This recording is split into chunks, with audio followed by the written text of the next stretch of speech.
जब जब रुद्र आएगा, तो रुद्र का मतलब लॉर्ड शिवा है, और लॉर्ड शिवा यानी शिव जी महाराज ये डिस्ट्रॉयर भी हैं।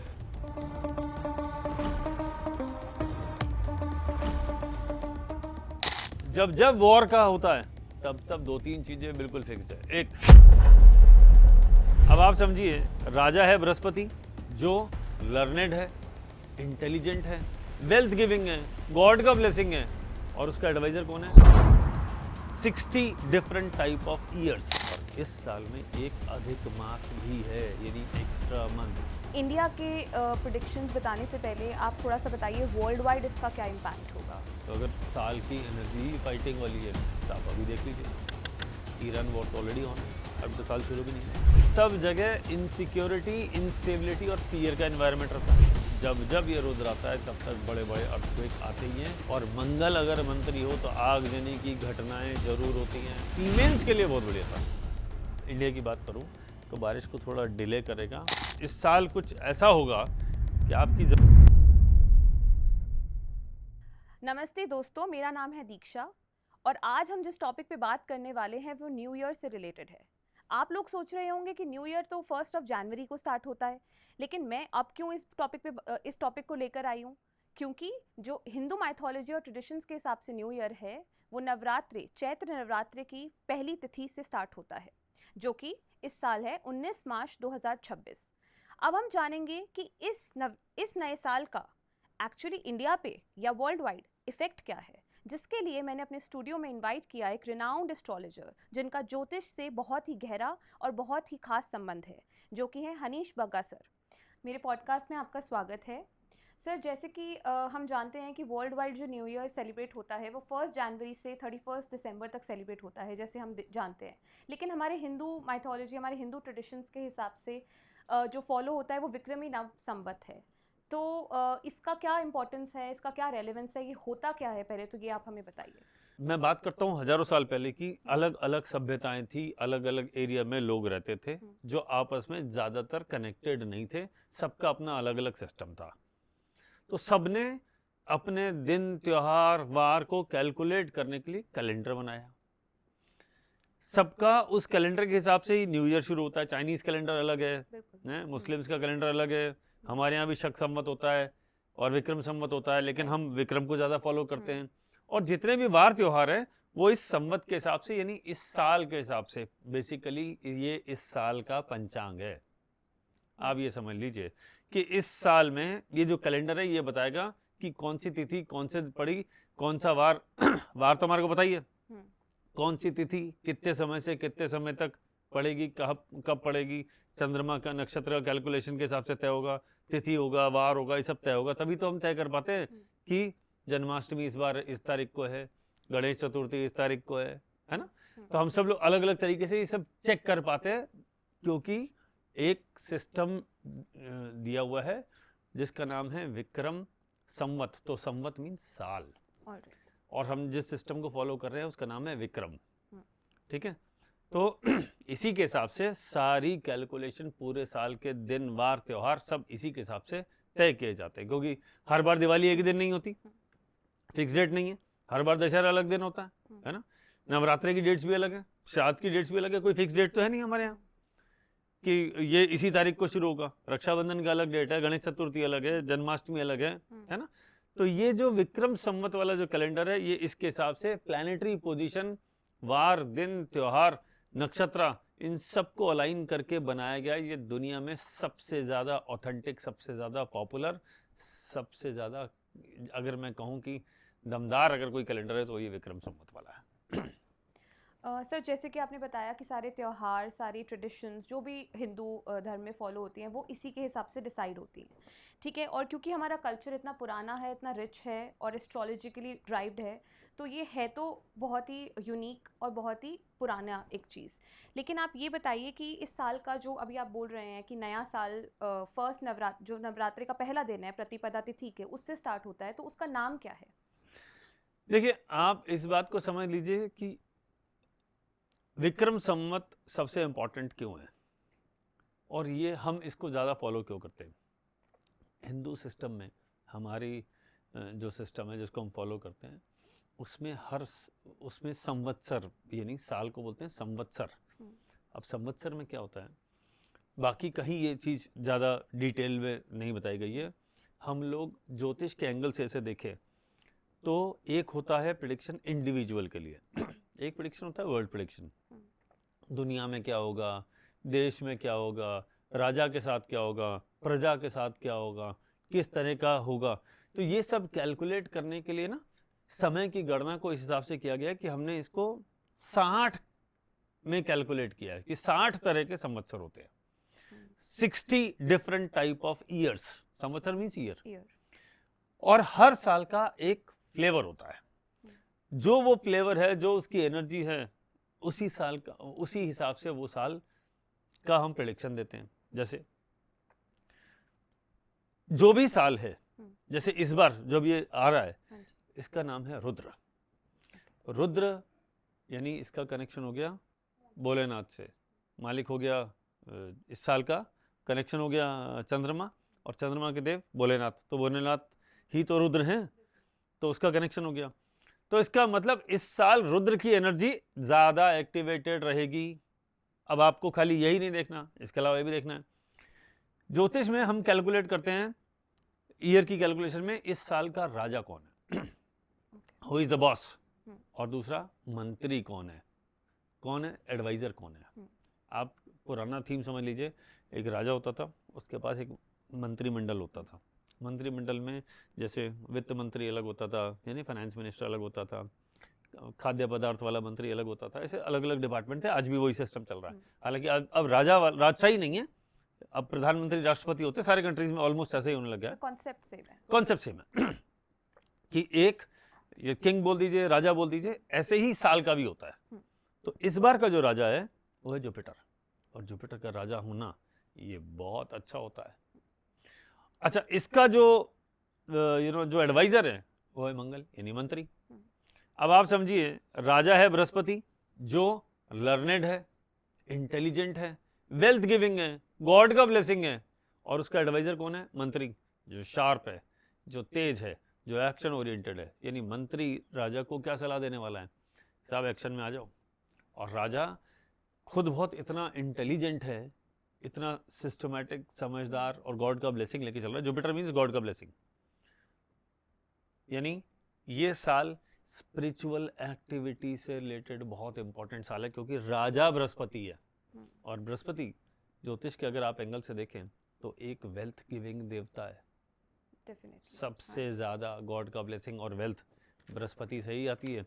और आपके नॉलेज के लिए बता दूं, विक्रम संवत की ज्यादातर कैलकुलेशन उसका बेस भी जुपिटर है, क्योंकि जुपिटर यानी बृहस्पति एक साल तक एक राशि में रहता है। अप्रॉक्सीमेट बात कर रहा हूं मैं, इसलिए 12-12 साल का साइकिल होता है, लेकिन 12 पूरे नहीं होते, थोड़ा सा 12.8586 के आसपास साल में वो 12 राशियां कवर करता है। तो आप देखिए, इस साल में आप कोइंसिडेंसेस देखिए, बृहस्पति राजा, पहले तो देखिए कोइंसिडेंस देखिए, रुद्र इज द बॉस, है ना, वो एनर्जी है, बृहस्पति राजा, मंगल मंत्री, और इस साल में एक अधिक मास भी है, यानी एक्स्ट्रा मंथ।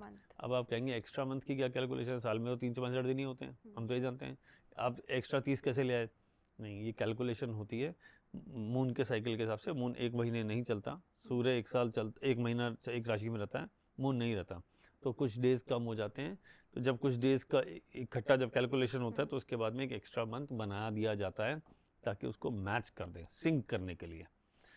तो ये एक्स्ट्रा मंथ वाला साल है, इसे अधिक मास बोलते हैं। जिस भी साल में अधिक मास आता है, वो साल थोड़ा सा डिफरेंट और थोड़ा सा डिफिकल्ट ईयर होता है। बट अच्छी खबर ये है कि Brihaspati is the boss, Brihaspati is the king, Jupiter यानी गुरु।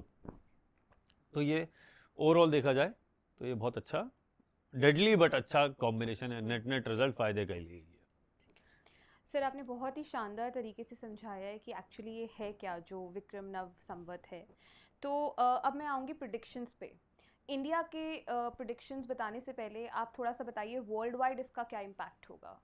देखिए, जब रुद्र ऑन होता है तो रुद्र की एनर्जी अग्रेसिव एनर्जी है, रुद्र फाइटर है, लड़ाई वाला है। तो अगर साल की एनर्जी ही फाइटिंग वाली है, तो आप अभी देख लीजिए, ईरान वॉर तो ऑलरेडी ऑन है, अभी तो साल शुरू भी नहीं हुआ। हाँ जी, इस तरह का कुछ ना कुछ वॉर से रिलेटेड चलता ही रहेगा। ईयर ऑफ वॉर है ये, क्योंकि रुद्र है। तो वर्ल्ड वाइड कुछ ना कुछ वॉर की घटनाएं, एक बंद हुआ दूसरा चालू हुआ, दूसरा बंद हुआ तीसरा शुरू हुआ, तीसरा बंद हुआ चौथा शुरू हुआ, कुछ ना कुछ कॉन्फ्लिक्ट वर्ल्ड वाइड चलेगा। और ये कॉन्फ्लिक्ट जब चलेगा तो इस कॉन्फ्लिक्ट की वजह से, इन लड़ाइयों की, इन वॉर की वजह से, चाहे छोटी हो चाहे बड़ी, इन वॉर की वजह से पॉलिटिकल रीसेट होगा, पॉलिटिकल रीशिफ्ट होगा। इसका मतलब क्या हुआ कि कुछ ऐसी जगह, कुछ ऐसे कंट्रीज़ होंगे जहाँ पर पॉलिटिकल जो लोग हैं, जो पार्टीज़ हैं, वो चेंज होंगी, पॉलिटिकल लीडर्स चेंज होंगे, वहाँ पे अनरेस्ट की स्थिति रहेगी, उसको संभालना थोड़ा सा डिफ़िकल्ट रहेगा। अलग अलग वर्ल्ड के आप कई कंट्रीज़ में इस तरह की चीज़ें देखेंगे। दूसरा, जो साल वॉर का साल होता है, उस साल में बहुत सारे पॉलिटिकल शिफ्ट तो वैसे ही होते हैं, पॉलिसी शिफ्ट भी होते हैं, और सब जगह इनसिक्योरिटी, इंस्टेबिलिटी और फियर का एनवायरनमेंट रहता है। तो जब फियर का एनवायरनमेंट रहेगा, इनसिक्योरिटी रहेगी, इंस्टेबिलिटी रहेगी, तो आप ये मान लीजिए फाइनेंशियल मार्केट में बहुत प्रॉब्लम रहती है। मैं स्पेशली बात कर रहा हूँ स्टॉक मार्केट, क्योंकि ज़रा से भी इनसिक्योरिटी सबसे पहले आप कहाँ देखेंगे? स्टॉक मार्केट में। अच्छा, जब जब वॉर का होता है तब तब दो तीन चीज़ें बिल्कुल फिक्स्ड है। एक, मनी डिवैल्यूएट होती है, यानी करेंसी की वैल्यू घटती है, यानी करेंसी का वैल्यू कम होगा। मैं इंडियन पर्सपेक्टिव में भी बात कर रहा हूँ। वैसे भी ऑल टाइम लो चल रहे हैं और नीचे जाने वाले हैं। उसके अलावा, और ये सिर्फ इंडिया के लिए नहीं, पूरा वर्ल्ड वाइड है, करेंसी डिवैल्यूएट होती है। इनसिक्योरिटी, इंस्टेबिलिटी की वजह से गोल्ड सिल्वर जैसी चीज़ें, कमोडिटीज़, ये बढ़ जाती हैं, मेटल बढ़ जाता है। और जहाँ जहाँ इनसिक्योरिटी बढ़ेगी तो लोग सिक्योरिटी ढूंढने के लिए दूसरे कंट्रीज़ में जाते हैं और वहाँ पे अपना पैसा इन्वेस्ट करते हैं। अगर अब आजकल तो पूरा वर्ल्ड सिंगल हो गया ना, तो इस हिसाब से अगर देखा जाए तो this year is good year for India, क्योंकि जहां जहां इनसिक्योरिटी होगी उनको सेफ जोन इंडिया मिलने वाला है। तो ये बहुत बढ़िया चीज है। अच्छा, जब जब ऐसी स्थिति आती है, जब जब ये रुद्र आता है, तब तब कोई ना कोई नए इन्वेंशंस होते हैं, नए तरह का इंडस्ट्रियलाइजेशन होता है, यानी नए नए प्लांट्स लगते हैं, इंडस्ट्रीज लगती हैं, नए इन्वेंशन होते हैं। और जब ये सारी चीज़ें होती हैं, इसका मतलब क्या है कि जब जब रुद्र आएगा आपको कुछ नया करना ही पड़ेगा, किसी नए की ज़रूरत आएगी और आपको उसके लिए पूरा सेटअप रेडी करना पड़ेगा। तो जैसे इंडस्ट्रियल कॉरिडोर की हम बात करें, इंडिया में बात करते हैं तो वो नए कॉरिडोर सेटअप करना, या कॉरिडोर बन चुके हैं तो उसके अंदर नई इंडस्ट्रीज़ का आना, यहाँ सेटअप लगना, ये वो साल है जहाँ से इंडस्ट्रीज़ बनना, चलना शुरू होंगी और यहाँ से इंडिया को नेक्स्ट लेवल पे लेकर जाया जाएगा, क्योंकि रुद्र आया है। रुद्र का काम ही यही है। तीसरी बात, हमने बात करी इकोनॉमी की, हमने बात करी इंडस्ट्रियलाइजेशन की, हमने बात करी नीड की। अब हम बात करते हैं चैलेंजेस और कौन कौन से आने वाले हैं। जैसे जब जब रुद्र आएगा तो रुद्र का मतलब लॉर्ड शिवा है, और लॉर्ड शिवा यानी शिव जी महाराज, ये डिस्ट्रॉयर भी हैं। इसका मतलब प्राकृतिक आपदाओं का साल है। इसका मतलब बड़े ज्वालामुखी, बड़े अर्थक्वेक्स का साल है ये। जब जब ये रुद्र आता है तब तक बड़े बड़े अर्थक्वेक आते ही हैं। और मंगल अगर मंत्री हो तो आगजनी की घटनाएं जरूर होती हैं। मंगल अगर मंत्री हो तो वॉर की स्थिति जरूर होती है। लड़ाई झगड़े का प्लेनेट है मंगल, मार्स सेनापति है ना, तो सेना का इस्तेमाल ज़्यादा होगा। अब ये वर्ल्ड वाइड ज़्यादा इस्तेमाल होगा, इसका मतलब वॉर की स्थिति है। और हम अंदर की बात करें कि जब सेना का इस्तेमाल ज़्यादा होता है तो आप ये मानिए जब जब मंगल सेनापति बनता है, जो कॉमन मैन है वहाँ पे भी अनरेस्ट की स्थिति आती है। तो कई कंट्रीज आप ऐसे देखेंगे जहाँ की पब्लिक के बीच में अनरेस्ट की स्थिति है, जिस वजह से सेना को इस्तेमाल करके उसे कंट्रोल किया गया। ये मंगल की थीम है कि सेना बीच में आएगी ही, चाहे आप इंटरनेशनल या किसी दूसरे कंट्री से वॉर करने जाएं या अपने देश को संभाले, सेना की जरूरत तो पड़नी है। और सेना मीन्स आपके पास सारे आर्म्स एंड एम्यूनिशन आ गए, फायर इक्विपमेंट्स हो गए, क्योंकि जब भी बड़े बॉम्ब ब्लास्ट वगैरह होते हैं आग ही तो लगती है। हाँ जी। तो मार्स तो खुद ही आग का देवता है। तो ये फायर इंसिडेंसेस, गर्मी पड़ेगी, आग बहुत सारी जगह लगेगी, ये इस तरह की घटनाएं बहुत सारी होने वाली है। तो ये वर्ल्ड वाइड है इकोनॉमिक शिफ्ट होगा, ये तय है। मार्केट विल गो डाउन, कोई डाउट नहीं है इसमें। ये तो मैं कई बार पिछले कई सेशन में भी इस बारे में बात कर चुका हूँ कि market will go down. Stock market की बात कर रहा हूँ, फाइनेंशियल मार्केट की बात कर रहा हूँ, विल गो डाउन। हालांकि जुपिटर वहाँ बैठा है, वो फाइनली नेट नेट संभाल लेगा, लेकिन एक बार तो स्थिति नीचे ला के छोड़ेगा। ये वो साल है। दूसरा, आप एक बात और समझ लीजिए कि अगर इस तरह का ये चार्ट बन रहा है और ये जिस तरीके से नववर्ष शुरू हो रहा है, तो अगर मैं कुछ और नेगेटिव प्रेडिक्शन के बारे में बात करूं तो ये समय यूएस और यूरोप के लिए बिल्कुल ठीक नहीं है। वहाँ पर अनरेस्ट की स्थिति ज़्यादा रहेगी, वहाँ पे ज़्यादा बड़े चैलेंजेस आने वाले हैं। जैसे मैंने कहा था कि भूकंप की बात भी मैंने करी थी, यानी अर्थक्वेक की, वो भी वो है, वहाँ पे ज़्यादा ट्रेजेडी होने का टाइम रहेगा। अगर मैं इसकी बात करूँ कि और क्या क्या नेगेटिव इवेंट होने वाले हैं वर्ल्ड वाइड। एक और इम्पॉर्टेंट पॉइंट है कि जब भी बृहस्पति, देखिए बृहस्पति का जब भी साल आएगा तो आप ये मानिए बृहस्पति आकाश तत्व से उसका संबंध आता ही आता है, अंतरिक्ष से उसका संबंध आता ही आता है, क्योंकि गॉड का ब्लेसिंग है ना। तो इसका मतलब आकाश से उसका कनेक्शन आएगा ही आएगा, है ना। अगर हम अपने वैसे बात करें तो ब्रह्मा का संबंध, बृहस्पति का संबंध उनसे आता है ना, ब्रह्मदेव से संबंध आता है, हमारे घर के ब्रह्म स्थान में बृहस्पति का संबंध आता है। यानी आकाशीय जो गॉड का जो ब्लेसिंग, जो एनर्जी है, उसमें बृहस्पति का बड़ा रोल है और मंगल साथ में है। तो इसका मतलब ये है कि आकाश में दुर्घटनाएं होंगी। इसका मतलब क्या होगा, हवाई जहाज की दुर्घटनाएं हो सकती हैं, अंतरिक्ष में कोई मिशन चल रहा हो, जैसे कोई स्पेस मिशन हो रहा है, वहाँ पे उसमें कोई प्रॉब्लम आ सकती है, उसमें कुछ क्रैशेस हो सकते हैं, उसमें कोई चैलेंजेस आ सकते हैं, मिशन फेल हो सकते हैं, दुर्घटनाएं हो सकती हैं, क्योंकि आकाश तत्व है वहाँ पे और यहाँ मंगल है, मंगल है फायर, वहाँ एक्सीडेंट्स, इस तरह की चीज़ें हो सकती हैं आकाश में। वैसे भी जब भी वॉर की स्थिति होती है तो आजकल सब कुछ एयरफोर्स ही ज़्यादा काम कर रही है, फर्स्ट एक्शन में तो वही आती है, तो वहाँ पे भी चैलेंजेस आ रहे हैं। लेकिन मैं खाली उसकी बात नहीं कर रहा हूँ, मैं तो नॉर्मल भी बात कर रहा हूँ कि अगर मंगल का और बृहस्पति का इस तरह का संबंध बने और रुद्र है, तो आप ये मानिए एयर क्रैश तो होना ही है, जिसमें पब्लिक का भी जान माल का नुकसान होगा। इसका मतलब कुछ एयरक्राफ्ट और गिरेंगे, जैसे लास्ट ईयर अभी जो हमारा साल जो अभी चल रहा है उसमें जैसे हमने देखा अहमदाबाद में घटना हुई। मैं अहमदाबाद की बात ही नहीं कर रहा हूँ, मैं वर्ल्ड वाइड बात कर रहा हूँ। तो एयर क्रैशेस तो और भी होने हैं, ये साल भी उसी का साल है। तो ये कुछ जो प्रेडिक्शन है, ये जो मैंने आपसे अभी बात करे सारे, कि ये अनरेस्ट की स्थिति, वॉर की स्थिति, ये सारा इस रुद्र की वजह से ये सब होने वाला है। यही सारी चीज़ें हमारा जो ये सिस्टम है, इंडियन सिस्टम, ये बताता है, क्योंकि आपके इस साल की एनर्जी कैसी होगी। ठीक है सर, ये तो सर आपने नेगेटिव प्रेडिक्शंस की बात करी, तो कुछ पॉजिटिव प्रेडिक्शंस भी बताइए। देखिए जैसे नेगेटिव प्रेडिक्शन है वैसे पॉजिटिव प्रेडिक्शन भी हैं, बहुत सारे हैं। एक, जब भी रुद्र आएगा तो ईयर ऑफ रिसर्च बोलते हैं उसे। Rudra means year of research. पुराने सिस्टम बंद होंगे, नए सिस्टम शुरू होंगे। इसका मतलब पुरानी जो अब तक जो हमारी रिक्वायरमेंट थी वो चेंज हो रही है, नया सिस्टम को हम अडॉप्ट करेंगे। इसका मतलब न्यू थिंग्स, न्यू इन्वेंशन, नया साइंस की तरफ से कुछ नया इन्वेंशन होने वाला है। ये उसके लिए बहुत बढ़िया साल है, नई नई चीजें इन्वेंट होने वाली है।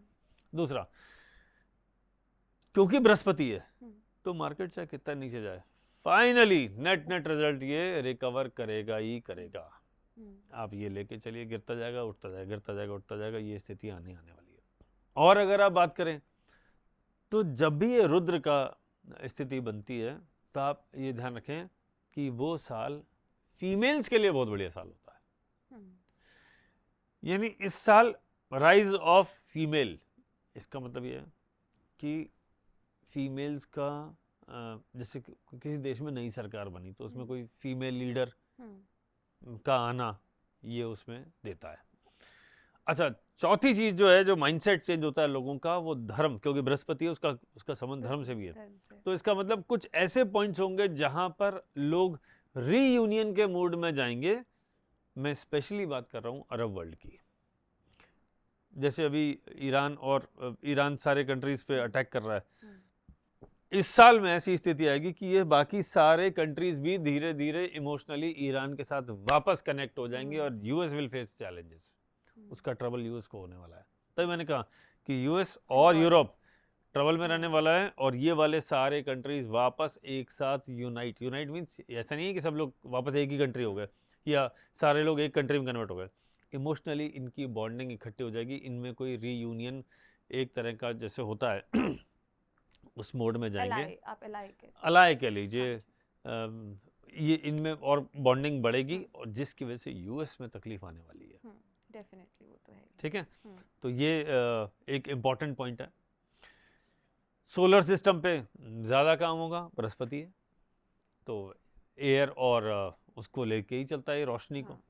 ठीक है, तो नई रिसर्चेज मेडिकल साइंस में भी होंगी। This is good year for new researches. Medical science से भी रिलेटेड है और अंतरिक्ष से रिलेटेड भी है, आकाश से रिलेटेड भी है, नई चीज़ें होंगी। तो यहाँ इस वाले एरिया में ये बहुत बढ़िया रिजल्ट देगा। अब अगर अपन बात करें वेदर की, देखिए शनि 12 नंबर राशि में बैठा है। Saturn is a dry planet. 12 number राशि का भी आकाश तत्व से संबंध है और वाटर से भी संबंध है। 4, 8, 12 यानी 4 नंबर राशि, 8 नंबर राशि, 12 नंबर राशि तीनों watery sign. Saturn is a dry planet. तो शनि वहाँ बैठा है तो क्या होगा, ये बारिश को थोड़ा डिले करेगा। इसका अब आप इंडिया की बात करूँ तो बारिश को थोड़ा डिले करेगा। इसका मतलब जो बारिश के मौसम में बारिश आती है वो थोड़ी सी कम आएगी, यानी आषाढ़ सावन में बारिश थोड़ी सी कम आएगी। सावन जब खत्म हो जाएगा उसके बाद एक्चुअली बारिश ज़्यादा आएगी। तो जिस वजह से इन्फ्लेशन बढ़ेगा, क्योंकि मिलेगा सब कुछ लेकिन इन्फ्लेशन बढ़ने का साल है। एक देखिए, अब आप कैलकुलेशन देखिए, इधर से हम कह रहे हैं वॉर लाइक सिचुएशन जिसकी वजह से प्रॉब्लम्स आ रही हैं। इधर से हम कह रहे हैं मनी डिवैल्यू होगी, उसका डिवैल्यूशन होगा। इधर से मैं कह रहा हूँ खाने पीने में जो खाद्य पदार्थ है या कृषि से संबंधित चीज़ें हैं उसमें बारिश अगर टाइम पे नहीं होगी, थोड़ा सा डिले होगी तो इन्फ्लेशन वहाँ से भी बढ़ेगा। दूसरा मेरा कहना ये, अमेरिका और यूरोप यहाँ पे चैलेंजिंग स्थिति है और इधर वापस अलाय चेंज होंगे और वो अपने धर्म के हिसाब से अलाय बनना शुरू हो जाएंगे। तो ये उसके लिए एक मेन साल होगा, यहाँ से नींव रखी जाएगी कि लोग वापस इकट्ठे होंगे, मुस्लिम कंट्रीज एक दूसरे के अलाय बनेंगे और टाई अप करेंगे। ठीक है, अगली मैं बात कर रहा हूँ क्योंकि ये सब स्थिति होगी वार स्थिति है, तो इसका मतलब ये है कि जब ये रुद्र का साल आता है यूएस नई वॉर शुरू करता है। तो इसका मतलब अगर ईरान वाली वॉर अभी ख़त्म भी हो गई, जिसका मेरे को चांस अभी नहीं लग रहा है, या तो एस्केलेट करेगा या नई वॉर होगी। जब भी रुद्र आएगा ये तो स्थिति आनी है, तो या तो इसमें और फर्दर एस्केलेशन होने वाला है 19 मार्च के बाद, या अगर ये किसी वजह से बंद हो गई तो किसी दूसरी जगह वो एक्चुअली जब भी रुद्र आएगा तो आप दूसरे की टेरिटरी पे कब्जा करते हैं, यूँ समझ लीजिए। हाँ, शिफ्टिंग ऑफ टेरिटरीज या ऑक्यूपाइंग अदर्स टेरिटरी। तो कई ऐसे कंट्रीज आपको मिलेंगे जो दूसरे के देश में घुस के उसकी ज़मीन को हड़पने की कोशिश करेंगे। ये वो वाला साल है, रुद्र में ऐसा ही होता है। जब रुद्र आएगा ये ज़रूर होगा। ठीक है, तो वॉर वाला साल है ही। तो मोटा मोटा इस साल की थीम ये है। अगर अपन बात करें अपने इंडिया की हमारे लिए relatively this year is better, क्योंकि बृहस्पति तो चल ही रहा है। अच्छा, दूसरा मंगल है, तो इसका मतलब सेना का रोल तो इंडिया में भी लगेगा। इसका मतलब सेना के लिए वॉर या वॉर से रिलेटेड इक्विपमेंट्स, उसकी बाइंग ज़बरदस्त, वो हम सब न्यूज़ में देख ही रहे हैं पिछले 3-4-6 महीने से क्या चल रहा है, कंटिन्यूस बाइंग एंड प्रोडक्शन, इसमें हम आगे बढ़ते जा रहे हैं। अब धीरे धीरे ये इसके एक्सपोर्ट पे भी जाने वाले हैं। अब ये ना सिर्फ ये बनाएंगे हथियार, इसको बेचेंगे भी, और ये ऑलरेडी इन सिंक है। ये साल माइलस्टोन ईयर होगा स्पीड अप करने के लिए। हालांकि हम पहले ही बेच रहे हैं, पिछले कुछ सालों से हम हथियार बेच भी रहे हैं, लेकिन अब ये माइलस्टोन ईयर होगा। जैसे होता है ना कि इस साल कुछ ऐसा होगा कि आपकी ज़रूरत एकदम दुनिया को आपकी ज़्यादा ज़रूरत पड़ेगी, तो शिफ्ट होगा, एनर्जी शिफ्ट होगा। ठीक है, ये एक इम्पॉर्टेंट पॉइंट है इंडिया के लिए। जब भी रुद्र आता है तो with in the leaders unrest, with in the leaders conflicts, with in the leaders आपस में वैचारिक मतभेद आता है, जिसकी वजह से चैलेंजेस आते ही हैं। में वैचारिक मतभेद आप देख लीजिए इस साल के इलेक्शंस, अभी हमारे यहाँ तो इंडिया में हर साल कुछ ना कुछ इलेक्शन होते ही रहते हैं, इस साल इलेक्शन आ रहे हैं, तो वहाँ पर थोड़ा सा कॉन्फ्लिक्टिंग स्थिति बनेगी, वहाँ पर ऐसी स्थिति भी आएगी कि उसको डील करने के लिए अग्रेशन या हथियार या पुलिस या फौज की ज़रूरत पड़े, जिसका फिर संबंध मंगल से आ गया। जिसका फिर संबंध मंगल से आ गया। मंगल तो हथियार ही है। हाँ जी। तो ये सारी चीज़ें इस साल में लिखी हुई हैं। तो रुद्र जब जब आता है तो पुराने सारे सिस्टम को किल करता है, बोले अब नए सिरे से नई रिक्वायरमेंट के हिसाब से हम काम करेंगे। और ये सारी चीज़ें सिर्फ हमारे जो सिस्टम है वो ही बताता है, क्योंकि 60 तरह का साल है, 60 है ना, 60 तरह के साल है, तो जो आया उसके हिसाब से ही पूरा एनर्जी चलती है। तो जो डिवाइन एनर्जी है, जिसको हम आकाशीय ऊर्जा, भगवान का आशीर्वाद या जो भी हम बोलना चाहें, वो इस नाम पे डिपेंडेंट है। इस नाम का सीधा संबंध है इन सारी चीज़ों से कि इस साल हमें किस तरह की एनर्जी मिलने वाली है। सो जो भी आपने प्रेडिक्शंस बताई, जो भविष्यवाणियाँ बताई हैं, मेरे को पूरा विश्वास है कि लगभग सारी ही प्रेडिक्शंस ट्रू होंगी, जैसा कि मेरा एक्सपीरियंस रहा है आपकी पुरानी वीडियोस से और पॉडकास्ट से। तो मुझे बहुत ही खुशी है कि आप हमारे स्टूडियो में आए और आपने इस इतने शानदार टॉपिक पे इतने शानदार तरीके से बात करी। Thank you so much for being here. Thank you so much sir. नमस्कार। अब मेरा दर्शकों से रिक्वेस्ट है कि आप प्लीज़ हमें बताइए कि हमारा पॉडकास्ट आपको कैसा लगा, और जो भी आपके सवाल हैं, जो भी आपके डाउट्स हैं, आप कमेंट सेक्शन में बता सकते हैं कि जिस पे मैं अपना नेक्स्ट पॉडकास्ट बनाऊं। Thank you for watching this video.